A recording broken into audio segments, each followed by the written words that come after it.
안녕하세요. 저 박재현이라고 합니다. 오늘은 잠깐만요. 저는 지금 이제 수호IO에서 사업을 제가 총괄하고 있고요. 저도 이제 대기업 생활 오래 하다가 이제 블록체인 쪽 씬으로 뛰어든 지 한 6년, 7년 됐는데요. 아까 교수님 얘기하시거나 앞에 축사하셨던 여러분들이 했던 그런 어떤 상황들을 목도하면서 실제적인 필드에서 사업을 개발하는 사람이다 보니까 체감적으로 느끼는 온도는 더 사실 낮은 건 사실입니다. 그래서 아까 교수님 말씀하신 것처럼 되게 좀 어려운 상황이지만 이런 어떤 자리를 통해서 조금 더 글로벌 현실을 조금 더 공유하고자 준비했고요. 저는 수호라는 곳인데 수호는 국내에서는 그래도 2018년도에 셋업이 돼서 6년 동안 국내에서 유일하게 블록체인 기술을 개발하면서 하는 회사고요. 좀 특징적인 거는 이제 여러분들 알고 계시는 메타마스크 지갑을 개발한 컨센시스에서 유일하게 투자해서 셋업이 된 회사이기도 합니다. 그래서 100억 이상 투자 받아서 계속적으로 사업들을 만들어 오고 있고요. 주로 이제 블록체인 쪽에 스마트 컨트롤 오디시나 뭐 침입 탐지, 뭐 해킹 같은 것이 발생하면 정부기관에서 트래킹 해달라거나 이런 서비스도 하고 있고, 지금은 이제 리얼월드 에셋이나 CBDC, 최근에 이제 한국은행이랑 저희가 CBDC 사업 신규로 지금 진행하고 있고요. 다 안 들리세요?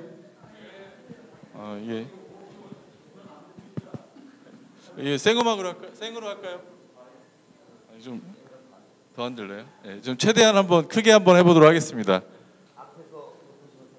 이 기계 없어서, 이게 넘기는 게 없어가지고 제가 그냥 퀵하게 하면서 진행하도록 하겠습니다. 자, 오늘 한 15분 정도 시간인데 제가 퀵하게 중요한 키워드만 중심으로 좀 설명드리고 이제 설명 이어나가도록 하겠습니다. 다 아시는 것처럼 이제 블록체인이 딱 등장한 이후에 우리가 알고 있는 화폐, 금융, 그다음 소유권 이런 부분에 많은 변화들이 있었습니다.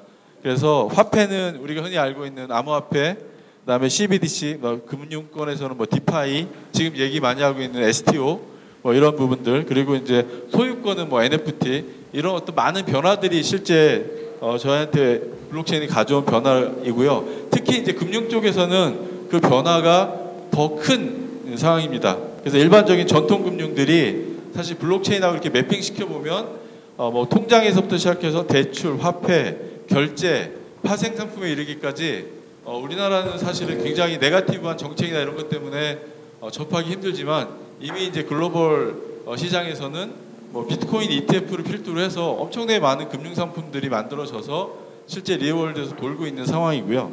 그래서 지금 보시는 이 부분은 2021년도에 BIS에서 만든 디지털 에셋에 대한 이 분류예요. 이걸 이제 만든 이유는 이게 안티머니, 그러니까 이게 혹시라도 가상자산이 잘못 쓰일 것인가에 대한 대비하기 위해서 분류도를 만들었는데, 한번 이렇게 보시면 위에 보면 이제 교환 수단, 그 다음에 중간에 인베스트먼트, 유틸리티 이렇게 있죠. 유틸리티가 흔히 얘기하는 가상화폐 지금 거래소에서 거래되는 토큰들이고요. 근데 중간에 있는 인베스트먼트 용도가 지금 이제 시큐리티 토큰이라고 하는 STO, 그 다음에 RWA 이런 토큰이고, 그다음에 왼쪽으로 넘어오면 스테이블 코인과 스테이블 코인이라고 하는 이제 카테고리가 존재를 하는데, 왼쪽에 이제 알고리즘에 의해서 만들어진 스테이블 코인은 테라 루나 사건 때문에 거의 이제 금지가 돼버린 상태고, 중간에 있는 것처럼 이제 커런시, 일반적인 피앗 머니하고 패깅돼서 이제 스테이블 코인이 만들어지고 있는 상황입니다. 이거 보시면 엄청나게 많은 그 기간 동안 2021년도 이후에 많은 가상자산이나 이런 스테이블 코인, 그다음에 STO 이런 것들이 인더스트리에서 많이 활발하게 됐다라는 것을 확인할 수가 있습니다. 다음. 그리고 최근에 보시는 많이 알고 있는 부분처럼 국공채, 채권, T빌, 그다음에 부동산을 필두로 해서 엄청나게 많은 기존에 있는 트래디셔널 파이낸셜 에셋뿐만이 아니라 커머디티가 이제 자산화되고 있고, 거기에 이제 가장 돈을 많이 벌고 있는 게 블랙락이나 이제 KKL 같은 곳에서 이제 펀드를 만들어서 하고 있죠. 근데 이제 이 모델을 분석해 보면 가상자산과 실제 리얼월드 사이에서 오가는 부분에 당연히 화폐의 변환이 일어나잖아요. 거기에서 낙전 수익 같은 거를 가지고 엄청나게 많은 수익을 얻고 있는 상태이기도 합니다. 다음. 그래서 지금 퀵하게 넘어갈게요. 그래서 보스턴 그룹에서 예상하는 거는 2030년도까지 RWA 시장이 한 16달러로 성장할 거다. 다음. 그다음에 JP 모건에서 접수된 질문 중에서 99.9%가 거의 100%죠. 언제 전통자산이 토큰화되는 작업을 할 계획이냐 이런 것들에 대한 질문들이 있고요. 다음. 이제 그러면 실제적으로 보면 이 보시는 걸 제가 한 장 정리해봤는데 가운데 있는 현실 세계의 자산들이 있어요.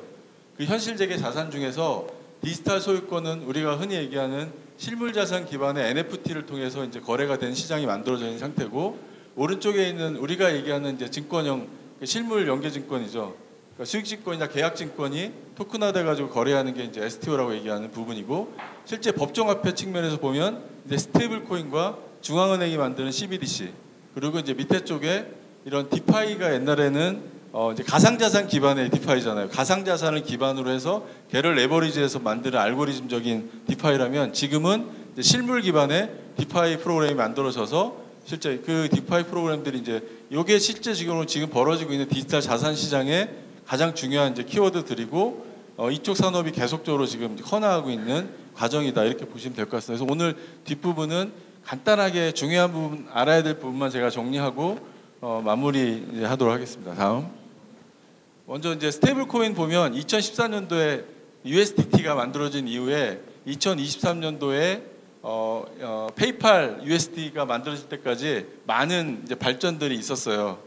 그러니까 사실은 이제 2014년도부터 스테이블 코인이 만들어서 워킹이 되고 있었던 것이죠. 다음. 근데 대부분 스테이블 코인은 지금 왼쪽에 보시는 것처럼 USD 패깅된 스테이블 코인이 대다수를 이루고 있습니다.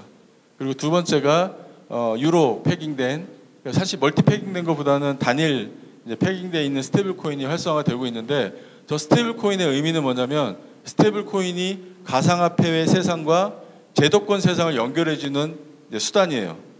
그래서 의미가 있습니다. 왜냐하면 그동안에 그 역할을 누가 했냐면 거래소들이 했거든요. 거래소들이 그걸 하면서 엄청나게 돈을 많이 벌었는데 스테이블 코인이 그 두 세계를 이어주는 수단으로서 자리를 잡으면서 저 스테이블 코인이 이제 큰 역할들을 하고 있는 상황이다. 보시면 될 것 같고요. 다음. 가장 이제 최근에 이제 페이팔이 스테이블 코인을 만들었어요. 페이팔이 다들 아시고 있는 것처럼 6억 400만 불 규모의 고객 가상 자산을 지금 보관하고 있는 회사거든요. 벤모라는 회사를 통해서 송금도 하고 있고 그래서 2022년도에 비트 라이센스를 받고 지금 이제 파소스하고 같이 이더리움 상에 페이팔 USD, 그러니까 1달러와 패깅되어 있는 페이팔 USD를 만들고 지금은 이제 뉴욕 중심으로만 지역 중심으로만 사업을 합니다. 근데 라이센스를 계속 확대하고 전역으로 확대가 되고 있는 상황입니다. 이거를 말씀드리는 이유는 앞으로는 모든 사실 금융사와 넌 금융사 구별이 거의 없거든요. 대부분의 회사들이 금융 기능들을 가질 수밖에 없는데 그럴 때 이 스테이블 코인이 굉장히 큰 역할들을 할 것이다. 페이팔이 얘처럼 예를 들면 애플의 매출 중에서 20%가 금융 서비스에서 나와요. 애플 카드, 애플 론. 근데 사실 스테이블 코인이 애플이 만든다고 생각해 보면 엄청나게 이제 파급 효과가 있겠죠. 이런 것처럼 이런 스테이블 코인이 굉장히 큰 역할들을 할 것이다. 이렇게 좀 예상해 볼 수가 있습니다. 다음. 그래서 뭐 예상하는 부분에 디지털 반 하워드 예상을 보면 스테이블 코인은 계속 수조 달러까지 성장할 거고 이제 미국의 스테이블 코인 주소가 2,500만 개 정도 되는데 2,500만 개의 계정은 미국 은행 서열로 보면 5번째 정도 되는 계정 수라고 합니다. 그래서 계속적으로 이런 스테이블 코인이 미국의 입장에서 보면 달러가 패깅되어 있는 스테이블 코인이 1등이잖아요. 그러니까 스테이블 코인 달러하고 패깅된 스테이블 코인이 늘어나면 늘어날수록 달러에 대한 영향력이 강화가 되기 때문에 굉장히 사실은 이제 선호하는 입장인 거죠. 지금은 이제 아프리카에서 달러를 안 사고 아프리카 국가들은 스테이블 코인을 삽니다. 뭐 이런 어떤 추세다고 말씀드릴 수 있을 것 같고 다음. 그다음에 이제 CBDC 여러분도 아시고 계시는 법정화폐 중앙은행이 만드는 CBDC도 굉장히 중요한 역할을 할 거다. CBDC는 말 그대로 이제 우리나라 보면 한국은행에 패깅돼 있는 스테이블 코인이다 이렇게 생각하셔도 됩니다. 다음. 그래서 전 세계 은행 중에서 93%가 CBDC에 대한 투자와 시도들을 계속 하고 있고요. 굉장히 이제 그 프로젝트들이 이제 저기 이제 한국은행법이 바뀌면 바로 실행될 수 있을 만큼의 수준으로 계속적으로 개발이 되고 있는 상태입니다. 다음. 그래서 국내에서는 저렇게 이제 한국은행이 한국은행이 우리나라 원화하고 패깅돼 있는 랩트 CBDC를 발행하면 은행들이 돈을 예를 들면 뭐 10억을 맡기고 10억에 해당되는 일형 통화를 만들어서 내가 예금 토큰으로 거래할 수 있게 만들고, 그 다음에 나머지 이제 시중은행이나 비은행들이 시중은행에다 돈을 맡기고 전자화폐를 또 발행하고, 그러니까 지금에 있는 뭐 포인트라든지 이런 것들이 전부 다 사실 CBDC의 영향력을 통해서 제도권에서 쓸 수 있는 이제 환경들이 되는 거죠. 물론 이제 뭐 법률적으로 보면 저게 이제 개인적인 프라이버시를 보장하냐 안 하냐 뭐 이런 가지고 악의들은 많지만, 어쨌든 디지털 입장에서 보면 저런 어떤 CBDC가 활성화되는 트렌드로 계속 가고 있다, 이렇게 보시면 될 것 같습니다. 다음. 그래서 현재 뭐 CBDC하고 스테이블 코인이 있는데 둘 다 특징들이 있습니다. 그래서 스테이블 코인은 프라이빗하고 CBDC는 퍼블릭한데, 이 두 개의 수단이 사실 저는 공존하면서 계속적으로 가상화폐나 가상자산들이, 예를 들면 CBDC의 목적 중에 하나가 STO에 직접 투자하는 거거든요. 그러니까 DVP로 직접 투자하는 뭐 이런 어떤 수단으로서 사용될 거로 디자인을 했기 때문에 전반적인 디지털 자산을 활성화시키는데 두 개의 역할들이 굉장히 크다, 이렇게 좀 전망해 볼 수가 있겠습니다. 다음. 그래서 두 번째는 이제 RW하고 STO인데요. 사실은 STO는 RWA 중에 아주 일부분이죠. RWA는 한마디로 그냥 블록체인 이용해서 소유권이나 자산의 거래를 가능한 온체인 토큰을 만들고 거래를 하는 거예요. 우리나라의 STO는 사실은 따지고 보면 블록체인 없어도 만들 수 있는 사실 그런 것들이거든요. 사실 자세히 분석해 보면 이걸 왜 이렇게 만들어놨지? 이게 사람들 피곤하고 발목 잡고 뭐 이런 사실 상황인데, 사실은 이제 저렇게 자유도를 부여하면 엄청나게 많은 자산들을 이제 온체인 토큰으로 만들어서 이제 효율적으로 쓸 수가 있겠죠. 그러니까 RWA는 말 그대로 그 대신 자본시장법에 해당되는 게 아니기 때문에 좀 더 자유로운 자산인데, 우리나라에서 가상자산을 좀 이렇게 금기시하고 있어서 사실 국내에서는 힘들죠. 그러니까 해외 법인을 통해서 많은 국내에서도 사업들을 시도하고 있는 상황이다, 이렇게 볼 수 있겠습니다. 다음. 그래서 퀵하게 좀 넘어가도록 하겠습니다. 그래서 여기 RWA 아까 보시는 미국 국채 기반의 RWA가 굉장히 많고요. 이게 좋은 점은 뭐냐면 미국의 T빌이라고 하는 국채를 기반으로 스테이블코인을 만들면 그 스테이블코인을 가지고 있으면 국채 금리에 해당되는 수익을 배분을 받아요. 그래서 미국의 자산가들은 국채를 직접 안 사고, 왜냐하면 국채는 사두면 이게 거래를 하거나 바꿀 때 힘들잖아요. 근데 이거는 T빌 기반의 스테이블코인은 아침에 팔았다가 저녁에 살 수도 있고 하기 때문에 이 수단으로 투자를 많이 합니다. 그래서 굉장히 늘고 있는 상황이다. 다음. 그래서 마지막에 이런 어떤 여러 이제 실물 자산의 키워드 중에서 저희가 고려해야 될 이제 4가지 부분을 좀 제가 인더스트리 있으면서 뽑아왔는데, 첫 번째는 당연히 규제하고 법률이고요. 그래서 많은 국내 블록체인 업체들이 사실은 이런 규제하고 법률이 만들어지지 않다 보니까 많이 힘들어지고 뭐 어떻게 보면 이제 회사들이 많이 없어진 상태다. 방법은 법을 바꾸든지 아니면 해외 나가서 하는 게 유일한 방법이다. 뭐 이런 것 같고요. 두 번째는 이제 블록체인 자체가 또 기술적으로 많이 발전하잖아요. 근데 블록체인이 갖고 있는 성능이나 경제성 문제를 해결하기 위해서 최근에는 이제 기존에 있는 블록체인, 그러면 이더리움이 모든 A부터 Z까지를 다 처리하는 모듈이라면, 지금은 블록체인은 모듈화 블록체인이라 해서 블록체인이 갖고 있는 각각의 역할들을 본명적으로 한 4개 정도로 나눠서 이제 단위 역할들을 이제 쪼개는 거죠. 그러면 하나의 엔진이 뭐 초당 100개를 처리한다 그러면 저걸 4개 등분으로 하게 되면 뭐 400배 이상 늘어나는 효과들이 있기 때문에 그쪽으로 계속적으로 기술 발전을 하고 있고, 그다음에 세 번째는 이제 지금 보면 각각의 증권사 아니면 뭐마다 다 각자 영업이 잘하는 회사들이 들어와서 영업을 하니까 각자 블록체인이 다 이렇게 어떻게 보면 헤테로지니스 하잖아요. 파편화돼 있고, 그런 부분에 만들어진 증권 자산을 연결해서 유동성을 만들려고 그러면 다 연결을 해야 되거든요. 그래서 상호 연동성 부분이 되게 중요하다. 그리고 네 번째는 이제 보안. 최근에도 이제 보안 문제, 이 디지털 자산들이 오가면서 이제 보안 문제가 생겨가지고 자산들을 많이 잃어버리는 그런 사건들이 있었는데, 그 사건들이 되게 중요해서 4가지의 이슈들이 가장 중요한데요. 다음.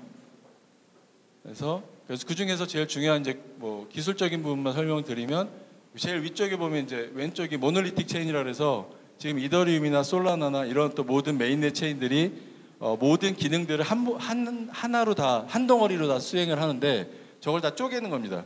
쪼개서 밑에처럼 익스큐션, 실질적으로 트랜잭션을 서명해서 실행하는 레이어와 중간에 이제 세틀먼스하고 합의, 트랜잭션의 트랜잭션 순서를 결정하는 합의와 합의된 걸 검증하는 세틀먼트로 나누고, 그 다음에 이제 데이터가 사이즈가 늘어나잖아요. 그러니까 블록체인이 굉장히 헤비하거든요. 그거를 쪼개서 가용성을 높이는 모듈화 블록체인으로 다 나눠서 개발을 하고 있어요. 그래서 지금 이제 보시는 것처럼 뭐 롤업이라든지 뭐 커스텀 롤업을 통해서 저렇게 유연성이 있는 걸 개발하지 않으면 뭐 은행이 됐던 뭐 증권사가 됐던 나 혼자 앉아서 블록체인 개발한다고 하면 그냥 DB 쓰는 게 훨씬 낫거든요. 신뢰성 입장에서 뭐 못 믿는 건 똑같은 거잖아요. 그럴 경우에 그런 롤업이라든지 이런 기술을 써서 신뢰성도 개런티하면서 하는 이런 트렌드로 많이 발전하고 있는 상태입니다. 다음. 예, 이건 뭐 상호 연동성 문제는 넘어가도록 하겠습니다. 뭐 블록체인이 너무 단절돼 있어서 저걸 연결해야 된다 이런 얘기고요. 다음.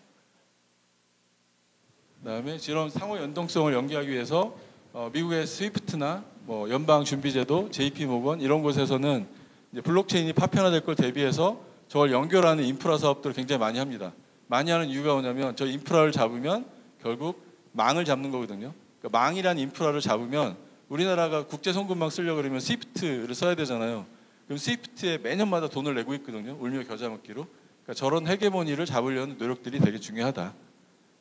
말씀드릴 수 있습니다. 마지막으로는 최근에 이제 이런 보안 문제 때문에 여전히 해킹 사고들이 많이 일어나고 있는데 이런 사건을 보면서 인사이트는 디지털 발행서부터 시작해서 블록체인을 쓴다면 기존에 있는 인프라하고는 성격이 완전히 다르기 때문에 초기 발행서부터 운영에 이르기까지 전문적인 보안에 대한 좀 섬세한 디자인과 관리 운영이 필요하다.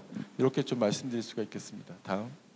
예, 마지막으로는 그냥 이 본 발표를 통해서 그러면 이제 어떤 형태들로 좀 가는 게 좋을까라는 거를 제가 디자인을 해봤는데요. 첫 번째는 자산 유동성이 극대화가 돼야지 결국은 상품들이 가격 자산이 올라가잖아요. 두 번째는 이제 자산의 거래 규제라든지 표준화의 동향을 반영해서 이제 기존에 있는 규제에 맞는 인프라들이 필요하다. 그래서 왼쪽에 중앙에 있는 디지털 자산 플랫폼은 왼쪽에 보면 예금 토큰이나 CBDC, 스테이블 코인 이런 어떤 디지털 커런시와 DVP라는 건 그냥 일반적인 대금 종시 결제 프로토콜입니다. 저런 걸 지원해 주는 것들이 고려가 돼야 되고, 근데 글로벌리는 은행들, 다른 은행들과 연계를 통해서 동시 결제도 가능해야 되고, 기존에 있는 웹3 인바이러먼트들, 메인넷들과 연결하기 위한 상호 운영성들이 잘 준비돼야 된다. 저런 인프라들을 뭐 성능서부터 시작해서 체계적으로 준비해야지 실질적으로 이제 디지털 자산 사업들을 할 수 있는 안정적인 사업을 할 수 있다. 이렇게 좀 정리를 해볼 수가 있겠습니다.